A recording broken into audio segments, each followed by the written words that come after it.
Asthma और diabetes से related काफी सारे क्वेश्चंस थे। तो आज हमारे साथ है one of the most trustworthy doctor Ravindra Patidar, जो आपको डायबिटीज और अस्थमा के बारे में काफी सारे इंसाइटफुल आंसर्स देने वाले हैं और ये कॉन्वर्सेशन बहुत इंसाइटफुल होने वाली है। We welcome you to our podcast sir. Thank you for joining. Thank you Kunal, thank you for nice welcome. Sir, हम जानना चाहेंगे आपकी जर्नी कैसे स्टार्ट हुई थी और आपने एमडी मेडिसिन क्यों चूज किया है? देखिए, एज ए डॉक्टर बनना कई बार शुरू से ही लगता है डॉक्टर्स के लिए कि पारिवारिक बैकग्राउंड भी हमको सपोर्ट करता है फैमिली की। मेरे पापा वेल एजुकेटेड पर्सन थे, तो उनका शुरू से ही मोटिव था कि अपने को एक बच्चा जो है अच्छा मेडिकेशन की तरफ जाए। और सबसे बड़ी चीज़ है कि जब हम देखते हैं कि हमारी वजह से कई लोगों के चेहरे पर स्माइल आ जाती है, होप आ जाती है, परिवार लोग के ट्रीटमेंट के बाद वो अच्छा महसूस करते हैं, परिवार भी खाली पेशेंट नहीं, उनका परिवार भी अच्छा फील करता है, तो काफ़ी मीनिंगफुल लगता है।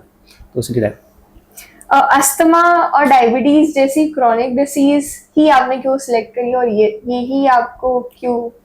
देखिए, दोनों ही डिसीज़ जो है ये साइलेंटली बॉडी को अफेक्ट करती है। कई बार लोगों को जब पता लगता है तब तक ऑलरेडी कॉम्प्लिकेशंस स्टार्ट हो चुके होते हैं। तो इसमें अपने मुझे लगा कि इसमें अवेयरनेस पे भी अच्छा काम करना पड़ेगा, ताकि लोग ज़्यादा अवेयर करेंगे तो उनको डिसीज़ को प्रोग्रेशन को अपन एक स्टार्टिंग स्टेज पे ही रोक पाएंगे।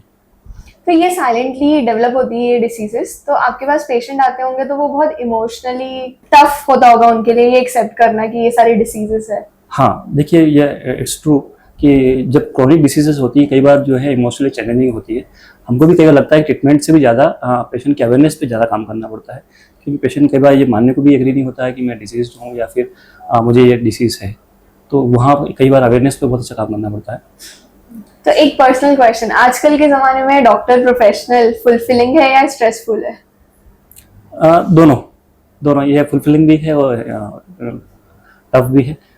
लेकिन कई बार जैसे पेशेंट बाद में ठीक हो जाते हैं या उन लोग लगता है कि I am feeling much better because of your treatment या बिकॉज ऑफ द ड्रग्स, तो अब कहीं पर लगता है कि इट्स वेरी फुलफिलिंग। ओके, बात करते हैं डायबिटीज की। आज इंडिया में 10 करोड़ से भी ज़्यादा लोगों को डायबिटीज है, तो ये इतना जल्दी क्यों फैल रहा है और what are the reasons behind it? देखिए, इंडिया की जो कुछ फैक्टर्स हैं, सर्टेन फैक्टर्स हैं जो इंडिया में डायबिटीज़ को ज़्यादा प्रॉब्लम कर रहे हैं। फर्स्टली तो हम ज़्यादा अल्ट्रा प्रोसेस्ड फूड्स ले रहे हैं। सेकेंडली, हमारा लाइफ स्टाइल भी जो है इनएक्टिव ज़्यादा हो गया, सेडेंटरी लाइफ स्टाइल हो रहा है, हम ज़्यादा एक्सरसाइज सब कर नहीं रहे हैं। तीसरा स्ट्रेस भी है, और कुछ इंडिया के जो जेनेटिक स्ट्रक्चर क्लाइमेट भी है अपना सपोर्ट करता है डायबिटीज़ के प्रोग्रेशन में। ओके, तो एग्जैक्टली डायबिटीज क्या होता है और ये कैसे डेवलप होता है? देखिए, डायबिटीज़ बेसिकली जब बॉडी का जो ब्लड शुगर लेवल जो है यूटिलाइज नहीं होकर, अपनी बॉडी को एनर्जी ना देकर खाली ब्लड के अंदर स्ट्रीम में चला जाता, मूव करता रहता है। इसका रीजन चाहे जो शुगर को जो कंज्यूम करने वाला है, शुगर को जो मेटाबॉलिकली रूप से यूज़ करने वाला हार्मोन है इंसुलिन, उसकी इनएक्टिविटी हो या उसकी रेजिस्टेंस हो, इन वजह से जो है डायबिटीज़ डेवलप हो जाती है। मतलब शुगर जो है बॉडी के सेल्स को ना मिलकर ब्लड स्ट्रीम में घूमती रहती है, ब्लड स्ट्रीम में वंडर करती रहती है, इसलिए ब्लड शुगर बढ़ जाती है। ये डायबिटीज़ है बेसिकली। ओके, तो इंडिया को diabetes capital of the world कहा जाता है, इसके पीछे क्या रीजन है? मैंने आपको बताया, इंडिया में कुछ सर्टेन फैक्टर्स हैं, जैसे कि sedentary life style, ultra processed food का ज़्यादा यूज़ करना, और खुद हमारे जेनेटिक स्ट्रक्चर भी है जो डायबिटीज़ को ज़्यादा प्रोग्रेस कर रहा है। तो शुगर की जगह अगर जैगरी रिप्लेस करे तो डायबिटीज ठीक हो जाती है? ये थोड़ा और क्लेम्ड है। मैं तो कहूँगा शुगर या जैगरी दोनों ही शुगर बढ़ाती है बेसिकली, और ये ज़्यादा इंपॉर्टेंट है कि हम कितनी क्वांटिटी में ले रहे हैं। ओके, वो डायबिटीज पेशेंट के ऊपर डिपेंड करता होगा।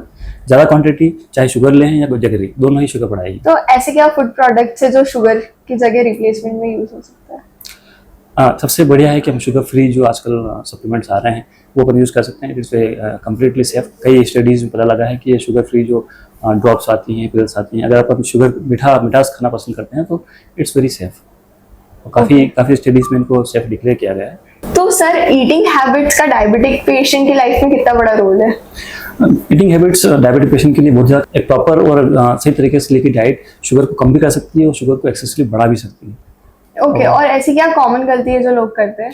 लोग सबसे बड़ी चीज़ इसमें यह है कि एक तो टाइमिंग को इम्पोर्टेंट नहीं देते हैं। लेट नाइट स्नैक्स लेना, लेट नाइट फूड खाना, ये एक बहुत ही गलत तरीका है। शुगर कंट्रोल करने के लिए हमें सही में पहले राइट टाइम पर डाइट लेना जरूरी है, फर्स्टली। सेकेंडली जो है लोग मिस कर जाते हैं कि शुगर ड्रिंक्स हैं, कोल्ड ड्रिंक्स हैं या फिर स्नैक्स हैं, ये भी शुगर को बहुत ज़्यादा बढ़ाते हैं और अपने को लोग कॉमनली समझते नहीं, लोग इस चीज़ों को ले लेते हैं। ओके, तो डायबिटीज में सिर्फ शुगर छोड़ना ही ओनली सोल्यूशन है? नहीं, ये कहना गलत हो जाएगा कि शुगर बंद करने से डायबिटीज़ कंट्रोल हो जाएगी। शुगर को पूरी तरह से बंद नहीं करना है। बेटर इट इज़ कि हम इसको पैनिक नहीं करके रेगुलर और प्रॉपर कंट्रोल करें, सिस्टमेटिकली कंट्रोल करें, तो ज़्यादा हमें इम्पैक्ट मिलेगा। लो शुगर, ये भी एक बहुत कॉमन डिसीज है, ये कितना डेंजरस होता है? हाइपोग्लाइसीमिया यानी ये low sugar, it's very dangerous Indeed. कि शुगर कम होने से धक्का लग गया या शुगर एक सीमा से नीचे चली जाती है तो आदमी अनकॉन्शियस या बेहोश हो सकता है। तो शुगर को थोड़ा बढ़ा हुई रहे तो इतना इशू नहीं करता है एक एक्यूट केस में। अगर थोड़े समय के लिए अगर शुगर ज़्यादा बढ़ भी जाए तो इतना दिक्कत नहीं होती, लेकिन अगर तत्काल रूप से ज़्यादा शुगर कम हो रही है तो इट्स वेरी डेंजरस। तो ये हाई शुगर से ज्यादा डेंजरस होता है। Just it. कीटो डाइट और इंटरमीडिएट फास्टिंग, ये डायबिटीज में कितना हेल्प करता है? देखो, डायबिटीज़ के लोगों को मैं फास्टिंग की सलाह नहीं दूंगा, क्योंकि डायबिटीज़ के लोगों को रेगुलर और प्रॉपर कंट्रोल रूप में शुगर को लेना या डाइट को लेना बहुत इम्पैक्टफुल है। तो मैं किसी प्रकार की फास्टिंग डायबिटीज़ के लोगों के लिए नहीं एडवाइस करूँगा। और कीटो डाइट जो होता है और इंटरमीडिएट फास्टिंग, मतलब मॉर्निंग 9 o'clock के बाद और 6 o'clock के बाद, बजाय इसके अपन एक रेगुलर अपना एक शेड्यूल बना के हर 3 से 5 घंटे बीच में अपनी एक रेगुलर डाइट लेते रहें तो शुगर को ज़्यादा अच्छे तरीके से और इंसुलिन की सेंसिटिविटी को ज़्यादा अच्छे तरीके से यूटिलाइज कर पाएंगे। एक ऐसी स्टडी भी हुई है जिसमें बताया गया है शुगर डायबिटिक पेशेंट को हार्ट अटैक की रिस्क 4 times बढ़ जाती है। That's very true. शुगर जो डायबिटीज़ जो है वो इन द बैकग्राउंड या साइलेंटली अपने जो है ब्लड वेसल्स को डैमेज करती रहती है। इसकी वजह से उन लोगों को जो है ब्लड वेसल्स, जब तक आदमी को पता लगता है कि उनको डायबिटीज़ है या वो कंट्रोल करना स्टार्ट करते हैं, तब तक ऑलरेडी काफ़ी डैमेज हो चुका होता है। इसलिए उन लोगों में कार्डियोवास्कुलर रिस्क बढ़ जाती है। ओके, तो हार्ट अटैक के जो केसेस बढ़ रहे हैं इंडिया में, वो डायबिटीज से रिलेटेड है? या कि इंडिया डायबिटीज़ कैपिटल के रूप में काफ़ी लोगों को जाने लगा है कि इंडिया में डायबिटीज़ साइलेंटली काफ़ी लोगों को अफेक्ट कर रही है। इसलिए डायबिटीज़ का अपने आप में एक बहुत बड़ा रोल है कि वो कार्डियक डिसीज आ रही है। उसके अलावा हमारी जो स्टूडेंट लाइफ स्टाइल है, हमारे जो स्ट्रेसफुल लाइफ हैबिट्स हैं या फिर हमारे जो डाइट्स हैं, अल्ट्रा प्रोसेस्ड फूड्स जब हम ले रहे हैं, वो भी एक रोल करते हैं। डायबिटीज में योगा हेल्प करता है? सूर्य नमस्कार और ये सब करने से डायबिटीज कंट्रोल होती है? देखिए, बिल्कुल सही बात है। योगा या कोई भी रेगुलर एक्सरसाइज अपन कर रहे हैं तो डायबिटीज़ लोगों के लिए या किसी भी नॉर्मल लाइफ के लिए या कार्डियोवास्कुलर डिसीज़ के लिए बहुत इम्पैक्टफुल रहता है। हमें ज़रूरी है कि हम रेगुलरली अपना कोई एक्सरसाइज चूज़ करें, कोई भी तरीका, या रेगुलर वॉकिंग करें या योगा करें, ये हमारी हमेशा इम्पैक्टफुल रहेगा। आयुर्वेदा या एलोपैथी, क्या ज़्यादा यूजफुल है और किससे जल्दी ठीक होती है डायबिटीज? देखिए, मैं थोड़ा सा एलोपैथी वर्ड को यूज़ नहीं करता हूँ, क्योंकि एलोपैथी का मतलब बेसिक मीनिंग अगर अपन देखें तो उसका मीनिंग होता है कि बाहर से आई हुई पैथी। पर ऐसा नहीं है कि एलोपैथी जो इंडिया, कई ऐसी दवाइयाँ हैं जो हमने विश्व को दी है, वर्ल्ड को हमने दी है, कई ऐसे डिसीज़ हमने जो क्योर करके हमने दी। रिसेंट एग्जाम्पल में बात करें, कोरोना की वैक्सीन हमने दी, मलेरिया का ट्रीटमेंट हमने वर्ल्ड को दिया। ऐसी कई चीज़ें हैं जो हमने हमारे लिए, जो सही ऑर्डर होगा मॉडर्न साइंस के लिए। तो मॉडर्न साइंस एक्चुअली क्या है, एक ज़्यादा वेल साइंटिफिक मैनर से स्टडीज किया हुआ है। वो चाहे आयुर्वेद की कोई भी मेडिसिन हो या आयुर्वेद का कोई, जैसे अपन बात करें संतरे है, उसमें विटामिन सी होता है, ये अपने को वो तो मॉडर्न साइंस जो है उसका भी पॉजिटिव चीज़ों को अडॉप्ट कर लेता है। वो अपने स्टडीज के साथ उसको एडवांसमेंट करके उसको ज़्यादा प्योर फॉर्म में, ज़्यादा लेस हार्मफुल कंडीशन में अपने को स्टूडेंट के रूप में देता है। तो मैं प्रेफरली बात करूँगा मॉडर्न साइंस के साथ में। ओके, तो क्या डायबिटीज रिवर्स हो सकता है? डायबिटीज़ रिवर्स हो सकता है प्रॉपर वे से। अपन अगर रेगुलर डाइट लें, अपना वेट लूज़ करें या तो अपन डायबिटीज़ को बहुत अच्छे से कंट्रोल कर सकते हैं। ये भी एक मिसनोमर है, लोग बोलते हैं कि शुगर की गोली एक बार चालू कर देते हैं या ब्लड प्रेशर गोली चालू कर देते हैं तो जीवन भर चलेगी। It's very wrong. अगर हम प्रॉपर डाइट और स्टार्टिंग स्टेज में डायबिटिक है, आदमी को उसकी ओबेसिटी की वजह से डायबिटीज़ हो रही है, स्ट्रेसफुल लाइफ की कंडीशन हो रही है, एक्सेस फूड जो अल्ट्रा प्रोसेस को ले रहा है, या प्रॉपर स्लीप नहीं होने की वजह से, इस प्रकार की चीज़ों की वजह से हो रही है, हम इनको करेक्ट करेंगे तो काफ़ी हद तक हमारी डायबिटीज़ स्टार्टिंग स्टेज में बिल्कुल रिवर्स हो जाएगी।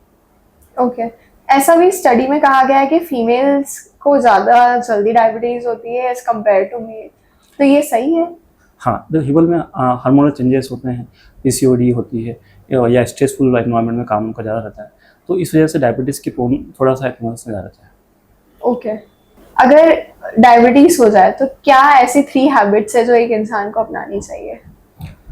3 ऐसी हैबिट्स बात करें तो सबसे पहले मैं बोलूँगा कि हमें जो है रेगुलर एक्सरसाइज पे फोकस करना चाहिए। दूसरा, हमें स्ट्रिक्ट या प्रॉपर रूप से डाइट कंट्रोल करना चाहिए। तीसरा, एक प्रॉपर स्लीप पे ध्यान देना चाहिए। ये देखने में या बात करने में बहुत आसान लगती है, लेकिन इनका इम्पैक्ट जो होता है बहुत ही लॉन्ग टर्म और अच्छा होता है। ओके, अब बात करते हैं अपन अस्थमा की। अस्थमा एग्जैक्टली होता क्या है? देखिए, अस्थमा बेसिकली एयरवे यानी कि अपनी सांस की नलियों की सूजन या इन्फ्लामेशन है। इसके ट्रिगर्स होते हैं, जैसे कि कोई एलर्जन हुआ या कोई एयर पोल्यूशन हुआ या स्मोकर हुआ या इन चीज़ों की वजह से ट्रिगर होकर यह अपनी सांस की नलियों में सिकुड़न हो जाती है या सांस की नलियों में सूजन सी हो जाती है। तो इंडिया में अस्थमा के केसेस 3 करोड़ प्लस क्यों है? देखिए, इंडिया में काफ़ी हद तक बात करें तो वर्ल्ड में जो almost top 15 polluted country cities है, उनमें से 14 तो इंडिया में ही है। तो ये सबसे बड़ी वजह है कि इंडिया में एयर पोल्यूशन जो कि अनकंट्रोल अनचेक्ड है, तो इस वजह से है अस्थमा के केसेस ज़्यादा मैं मानूंगा कि बढ़ रहे हैं। और कुछ फैक्टर भी हैं, जैसे कि स्मोकिंग है, अपना स्ट्रेसफुल लाइफ स्टाइल में भी थोड़ा इफेक्ट करता है, और ओबेसिटी भी अपना आप एक फैक्टर है। एलर्जी और अस्थमा कैसे रिलेटेड है? जो एयर अस्थमा जो है डिसीज, मैंने बोला था कि अपने एयरवे के इन्फ्लामेशन की वजह से होता है। तो एलर्जेंस जो होते हैं पर्टिकुलर, वो कई बार इस चीज़ों को ट्रिगर करते हैं, इस वजह से अस्थमा हो जाता है। ओके, डस्ट अस्थमा को कैसे प्रोवोक करता है? ये भी एक एलर्जन है। डस्ट एक तरह से एलर्जन ही बोल सकते हैं, अपन कैटेगराइज करेंगे एलर्जेंस को तो उसमें डस्ट भी आ जाएगी। क्या हर एलर्जी पेशेंट को अस्थमा होता है? नहीं, ये थोड़ा और क्लेम है। अपन अस्थमा एलर्जेंस की वजह से होता है, एलर्जी लोगों में ज़्यादा होता है, पर ऐसा नहीं बोलता कि हर प्रकार की एलर्जी अस्थमा ही क्रिएट करती है, कई और प्रकार की एलर्जी भी होती है। अस्थमा जेनेटिक होता है? हाँ, काफ़ी हद तक अगर मदर फादर को अस्थमा है तो बच्चों में होने की प्रोबेबिलिटी बढ़ जाती है। इनहेलर डिपेंडेंस एक टर्म काफी कॉमन है। लोग बोलते हैं अगर एक बार इनहेलर ले लिया तो उसकी आदत पड़ जाती है।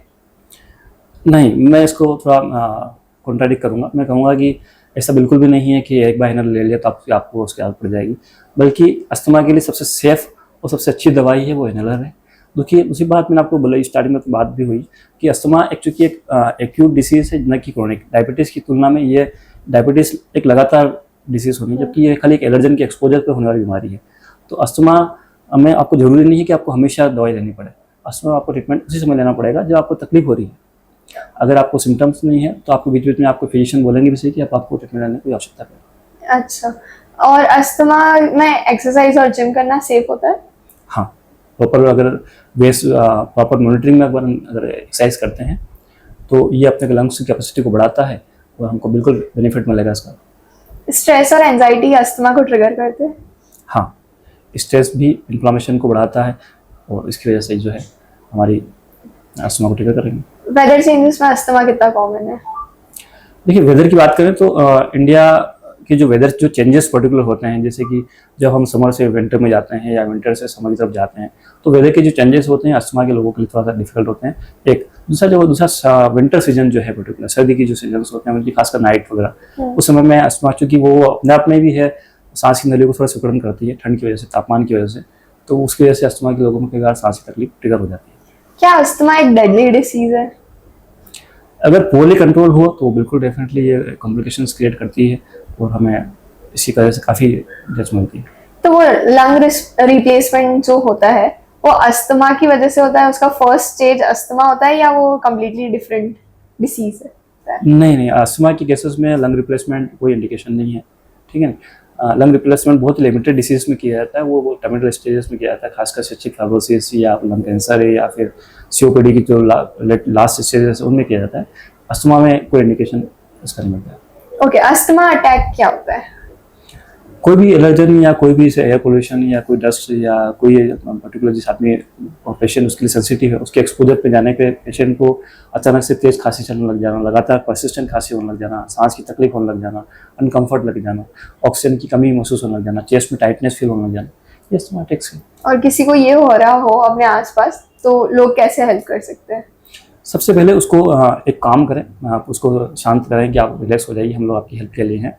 दूसरा, उसको ऐसे खुली हवादार जगह पर लिटाएं ताकि उसको ज़्यादा आसपास भीड़ ना करके खुले हवादार स्थान पर लिटाएं, उसको डायरेक्ट हवा का मिल सके इस प्रकार से उसको लिटाएं। थर्डली, अपनी जो है अगर उसके पास इनहेलर अवेलेबल हो, कई बार अस्थमा पेशेंट जो है अपने पास इनहेलर रखते हैं, तो इमीडिएटली उसको इनहेलर दें। और अगर ज़्यादा लगता है कि कंडीशन क्रिटिकल है तो मेडिकल फैसिलिटी। पैसिव स्मोकिंग भी एक रीजन है अस्थमा का? Definitely, passive smoking is almost equally dangerous to the as active smoking. Diabetes भी जेनेटिकल होती है डिसीज मोस्टली, तो वो जेनेटिक्स कैसे इस डिसीज को प्रोवोक करते हैं? अगर अपने मदर फादर में या अपनी फैमिली लाइन में किसी को डायबिटिक है या तो ये इट्स डिफरेंट, ये चांसेस हाई चांसेस होते हैं कि अपन लोगों को डायबिटीज़ हो जाए या अर्ली डायबिटीज़ भी स्टार्ट हो जाती है।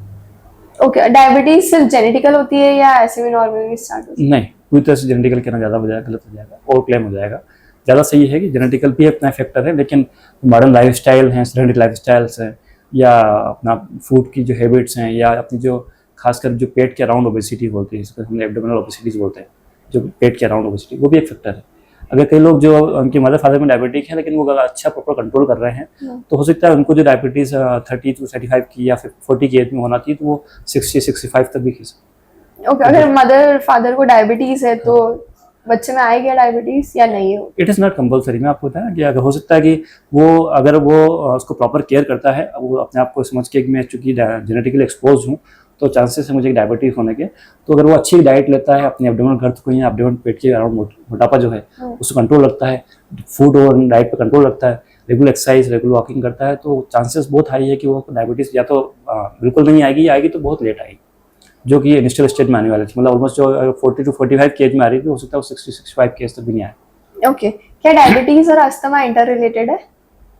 कुछ चीज़ों में इंटरलेटेड है, जैसे कुछ अपन बात करेंगे ओबेसिटी है, स्ट्रेस है, ये दोनों के लिए कॉमन ट्रिगर है, ओके, तो इस प्रकार से ये जुड़े हुए हैं। ओबेसिटी दोनों डिसीजेस को कैसे अफेक्ट करती है? ओबेसिटी हमारे मतलब काफ़ी डिसीज़ को अफेक्ट करती है, या माना कि काफ़ी बहुत सारी डिसीज़ को प्रोन करती है। अपने आप में मैं मानता हूँ कि ओबेसिटी जो है इटसेल्फ एक डिसीज़ है। तो ये किस प्रकार से अफेक्ट करती है, ये डायबिटीज इन्फ्लामेशन को अपने बढ़ा देती है, अपने बॉडी की फाइट करने की क्षमता है वेरियस एलर्जन से, या वो तो कम कर देती है। इस प्रकार से दोनों चीज़ें बढ़ाती है। लाइफस्टाइल डिसीजेस जो होती है उसका रूट कॉज क्या होता है? लाइफस्टाइल, फूड, स्ट्रेस या इनएक्टिविटी? अगर मुझे फूड और इनएक्टिविटी में चूज़ करना पड़े तो मैं इनएक्टिविटी को चूज़ करूँगा। हालांकि दोनों ही इम्पैक्टफुल है, दोनों का ही नुकसान होता है, लेकिन क्योंकि हमारी लाइफस्टाइल इतनी ज़्यादा इनएक्टिव हो गई है तो वो ज़्यादा हार्मफुल है। इनएक्टिविटी कैसे इम्पैक्ट करता है डायबिटीज और अस्थमा? जब हम कोई भी फूड ले रहे हैं, हम अगर अपने को डाइजेस्ट नहीं कर पा रहे हैं, या उसके जो अपने कैलोरी एक्स्ट्रा ली है उसको बर्न नहीं कर रहे हैं, तो वो जाके बॉडी में फैट के रूप में कन्वर्ट हो जाएगी, जो कि बॉडी में फैट जब कन्वर्ट होगा तो मोटापा क्रिएट करेगा, या अपने वेसल्स के अराउंड जमा होगा, या अपने बॉडी के जो ऑर्गन्स उसके अराउंड जमा होगा, तो अपने को डिसीज क्रिएट करेगा, जैसे चाहे वो डायबिटीज क्रिएट करे, चाहे वो हार्ट डिसीज क्रिएट करे। अभी डायबिटीज के लिए काफी सारा कॉमन पाउडर्स, चूरन और ये सब आते हैं, तो ये डायबिटीज को जल्दी ठीक कर देते हैं? देखिए क्या होता है, पहला तो ये है कि उन चीज़ों में क्या है, ये एक अपना क्वेश्चन बन जाता है। और दूसरी बात है कि हमको शुगर को तत्काल ठीक करने की जगह उसको लॉन्ग टर्म पे देखना होता है। हमको खाली एक दिन शुगर कंट्रोल नहीं करना, हमें हमेशा शुगर कंट्रोल करना पर डे। ये डेली का टास्क है, तो हमको ज़्यादा साइंटिफिक तरीके से चलेंगे तो हम फायदे में रहेंगे। ओके, क्या अस्थमा पेशेंट्स को पेट्स नहीं रखने चाहिए? उससे ज्यादा तेजी से अस्थमा होता है। अगर पेट्स के जो खासकर हेयर्स वगैरह होते हैं, या उनसे आपको कोई एलर्जी है, तो इट्स बेटर कि अपन उनको अवॉइड करें। क्या डिले करके डॉक्टर के पास जाना दोनों कंडीशन में सिचुएशन को और वर्स कर सकता है? डेफिनेटली। हम कई बार ये बात कहते भी हैं, पेशेंट्स को भी कहते हैं कि आप जब बीमारी को स्टार्टिंग स्टेज में, ट्रीटमेंट इज वेरी इजी। कोई भी डिसीज़ है, डायबिटीज़ अगर स्टार्टिंग में हमारे पास आ जाता है, या अस्थमा है, या कोई और डिसीज़ भी है, अगर स्टार्टिंग स्टेज में आ जाती है तो उसका ट्रीटमेंट इट्स वेरी इजी। क्योंकि अगर वो बाद में आते हैं तो उससे कॉम्प्लिकेशन स्टार्ट हो जाते हैं, और वो हमारे लिए कॉस्टली भी पड़ता है, उसके रिजल्ट भी उतने नहीं अच्छे मिलते हैं। एक और स्टडी है, इंडिया में एस्टिमेटेड 57% लोग डायबिटीज के बिना डायग्नोस्टिक के साथ जी रहे हैं। तो ये इतना शॉकिंग फिगर है 57%। तो लोगों को क्या मैसेज देना चाहोगे? देखिए, डायबिटीज़ एक साइलेंट डिसीज़ है। साइलेंट डिसीज़ है इटसेल्फ कि हमको उसके सिम्टम्स जो हैं डायरेक्टली नहीं मिलते हैं। हमको कल थकान सी रहना, या बार बार फ्रिक्वेंट यूरिनेशन आना, कई बार ये सिम्टम भी काफ़ी लेट आते हैं। और तो हमको चाहिए कि हम उसका रेगुलर चेकअप करवाएं डायबिटीज़ के लिए, और हमारी जो लाइफ स्टाइल है उसमें वॉकिंग करना और फूड हैबिट हमारी अच्छी रखें, तो हमारे लिए अच्छा रहेगा। क्या स्टीरॉइड्स ओवर यूज करने से अस्थमा पेशेंट के लिए हार्मफुल हो सकता है? बिल्कुल। स्टेरॉइड का ओवर यूज जो है हर चीज़ में आपको दिक्कत देता है। स्टेरॉइड का ओवर यूज अपने को अस्थमा को वर्जन करेगा, अपने डायबिटीज़ को वर्जन करेगा, अपने हाइपरटेंशन को वर्जन करेगा, अपनी बोन मैरो की डैमेज को बढ़ाएगा। स्टेरॉइड ओवर यूज तो बिल्कुल नहीं करना चाहिए। सर, एक सबसे इम्पोर्टेंट क्वेश्चन, जो भी ये लोग पॉडकास्ट देख रहे हैं उनके लिए क्या अर्ली साइंस होते हैं दोनों डिसीजेस के, अस्थमा और डायबिटीज, जो उनको इग्नोर नहीं करना चाहिए? देखिए, अपने को अगर थोड़ी अनकॉमन सी थकान रहती है तो इसको इग्नोर ना करें। ये हो सकता है कि अस्थमा हो, या डायबिटीज़ हो, या हाइपरटेंशन हो। तो कभी भी थकान रहती है तो उसको बिल्कुल आप रेक्टिफाई करें कि हमको थकान क्यों हो रही है। अब बात करें पर्टिकुलर डायबिटीज़ की, तो डायबिटीज़ में फ्रिक्वेंट यूरिनेशन या बार बार प्यास लगना या बर्निंग फ्लक्चुएशन, इस प्रकार के सिम्टम कई बार मिल जाते हैं। अस्थमा की बात करें, अस्थमा चेस्ट में टाइटनेस यानी कि छाती में जकड़न सी लगना, लगातार जो अनएक्सप्लेन खांसी है, काफ़ी समय तक खांसी ठीक नहीं होना, या नाइट में खासकर खांसी ज़्यादा चलना, या फिर सांस लेने में तकलीफ होना, इस प्रकार के लक्षण मिलते हैं। क्या कोल्ड ड्रिंक्स और पैकेज फूड्स जो आते हैं ये डायबिटीज का हिडन कॉस्ट है या सिर्फ इंस्टाग्राम पे ओवर एक्सैजरेशन है? शुगरी ड्रिंक्स जो भी हैं, चाहे कोल्ड ड्रिंक्स हैं या अदर ड्रिंक्स हैं या इवन जूसेस भी हैं, ये एक्सेस मात्रा में लेने पर शुगर को बूस्टअप करते हैं और इंसुलिन रेजिस्टेंस को बढ़ाते हैं। Air pollution versus asthma, India में ये कितना स्ट्रांग है और कितना प्रूवन कनेक्शन है? अपनी पॉडकास्ट के स्टार्ट में बात भी हुई थी कि 15 जो सिटी है वर्ल्ड की जो मोस्ट पोल्यूटेड है, उनमें से 14 इंडिया में है। तो एयर पोल्यूशन अपने आप में बहुत बड़ा ट्रिगर है, और चूंकि अनचेक्ड है तो हमें इसके लिए काफ़ी अवेयर होने की आवश्यकता है। स्क्रीन टाइम और सिडेंटरी लाइफस्टाइल डायबिटीज और अस्थमा दोनों को इम्पैक्ट करती है? ये सही बात है। स्क्रीन टाइम खाली अपने को समय या सिडेंटरी या समय इनएक्टिविटी नहीं क्रिएट करता है, ये अपने आप में अपनी स्लीप को भी डिस्टॉर्ट करता है, ये हमें थोड़ा स्ट्रेस भी देता है, तो इसकी वजह से और ज़्यादा अपने को हम क्रिएट करता है। स्लीप साइकिल का डायबिटीज में क्या रोल है? प्रॉपर स्लीप, मैंने आपको बोला था कि अपने मुझे 3 पॉइंट पूछे थे कि शुगर या डायबिटीज़ को कंट्रोल करने के लिए 3 पॉइंट कौन से हैं। उसमें तीसरा पॉइंट जो है अपना आंसर था, वो तीसरा ये कि प्रॉपर स्लीप जो है डायबिटीज़ को या अपने इंसुलिन का जो रेगुलेशन है या अपने जो स्ट्रेस हार्मोन है उसका रेगुलेशन, उसको हेल्प करता है। इस प्रकार से हमको डायबिटीज़ को कंट्रोल रखने में हेल्प करता है। क्या नींद की कमी ब्लड शुगर लेवल बढ़ाती है? हाँ, हमारे स्ट्रेस हार्मोन को बढ़ा देती है, इसकी वजह से कई बार। क्या आइडियल टाइम होना चाहिए स्लीप टाइम? ये at least 6 to 8 hours. 6 to 8 hours. अलग अलग स्टडीज में अलग अलग। अच्छा, ये भी है कि इंडिविजुअल आदमी की नीड भी थोड़ा वेरी कर सकती है, जो कोई हार्ड वर्कर है या इस प्रकार के वर्कर हैं, तो एटलीस्ट 6 to 8 आवर्स अपने वेल नोन है कि हमें स्लीप लेना ही है। और इस स्लीप भी ऐसा नहीं कि स्लीप खाली सोने से नहीं, हमको साउंड स्लीप होना जरूरी है। डायबिटीज वाले कभी मीठा नहीं खा सकते? ये इट्स ओवर क्लेम। ऐसा नहीं है कि शुगर के लोग मीठा नहीं, डायबिटिक लोग मीठा नहीं खा सकते। अगर वो प्रॉपर रूप से अपनी डाइट कंट्रोल रखते हैं, रेगुलर एक्सरसाइज करते हैं, तो बीच बीच में कभी कभी मीठा ले सकते हैं। सिर्फ ओवरवेट लोगों को डायबिटीज होती है? ये भी मिथ है। ऐसा नहीं है कि ओवरवेट लोगों को ही डायबिटीज होगी। कई लोग ऐसे भी होते हैं जो मतलब नॉर्मल वेट होते हैं या फिर अंडरवेट भी होते हैं, तो उन्हें डायबिटीज हो जाती है। इनहेलर लेने से आदत पड़ जाती है? ये भी मिथ है। ऐसा बिल्कुल नहीं है। इनहेलर सबसे बेस्ट दवाई है अस्थमा के लिए, और उल्टा ये किसी और दवाई की तुलना में सबसे ज़्यादा अच्छा इफेक्ट करती है और कम साइड इफेक्ट रखती है। अस्थमा सिर्फ बचपन में हो सकती है?